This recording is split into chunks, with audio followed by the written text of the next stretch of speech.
10 lepers. Read that, and read the commentary on it. And you've heard it before. I've heard that story my whole life anyway. But like the thing about it is, the reason they had to go to begin with, what he declared to them, he declared their healing by saying, go and show yourself to this priest, because they had to be declared clean. See, lepers were outcast. They were all, it didn't matter where they was from, they was all cast into the same box, the same group, the same scenario, the same stereotype of unclean. It didn't matter where they was from. They were considered unclean, and you wasn't allowed to have nothing to do with them. They wasn't allowed to be touched. They wasn't allowed to have anything with anybody except other lepers. So when he declared to them, go and show yourself to the, whatever he said, Pharisee, whatever he said, go and show yourself to this priest. That meant that I've just healed you. Now go show yourself so you can be declared clean by this other guy. Well, as they went, this is the part that always gets me, man. This is the part that always stood out. This is the part that's always preached 1,000 times, 100 different ways. And as they went, they were healed. It took action. He declared it over them that they was healed to go show themselves to be declared clean. And as they went, they were healed. As they got up and went in obedience, and as they had enough faith to believe it, they were healed as they went, as they took motion, as they took a step. Can you imagine how that felt? Can you imagine? I don't know how long them guys have been fighting this leprosy, but can you imagine with every step feeling better and better and better and better?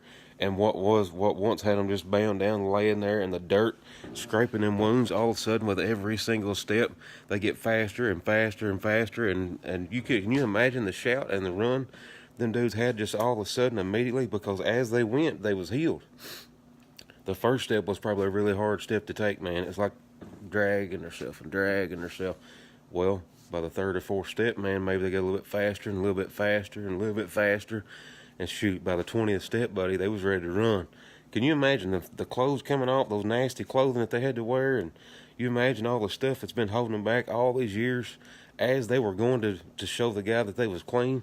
Hey, I'm telling you, man, that'll preach. But the one dude that come back, he come back to give thanks. The others didn't mind with giving. They didn't, they just went on. With the dude, the Bible said he was a Samaritan. He was a foreigner, and Jesus even called him a foreigner. See, when he was in the middle of leprosy, when he had the leprosy, when he was stuck with those other guys, he was one of them. He was right there, one of them. And I got a message about this too. He was one of them because they had the same affliction. But as soon as the affliction was gone, all of a sudden, he didn't count as one of them. All of a sudden, he's a foreigner again. All of a sudden, he's not good enough again. He can't be part of the clique. He ain't part of the group. Because he ain't just like they are. All of a sudden, he's a foreigner again. And and Jesus even called him out on it.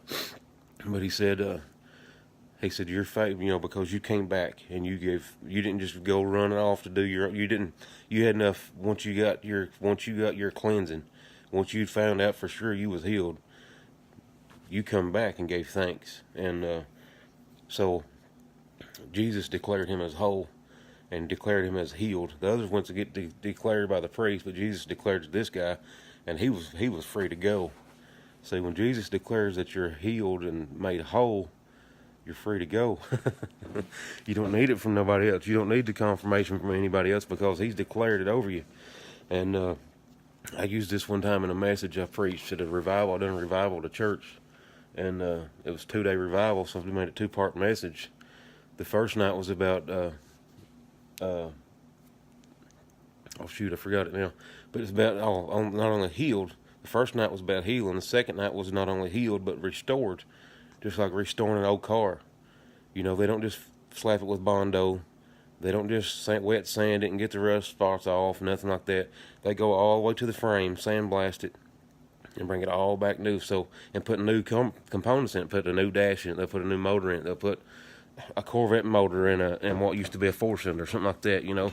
They really fix it up nice, but the outside, it looks brand new.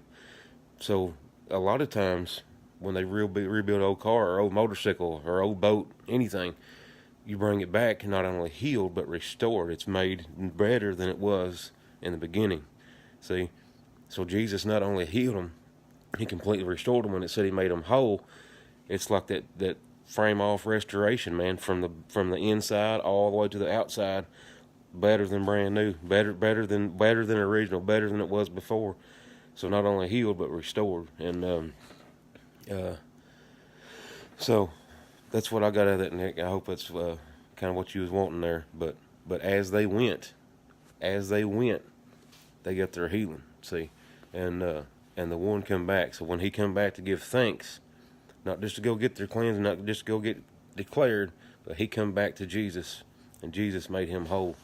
In other words, like you was saying, not just the scabs and the sores and everything disappearing. On the other guys, as they went, they still carried all that, but they was showing that they was healed. This guy, all that was gone. He got that glorified body, he got that new body, that new transformation. So, anyway, love you guys. Hope you have a great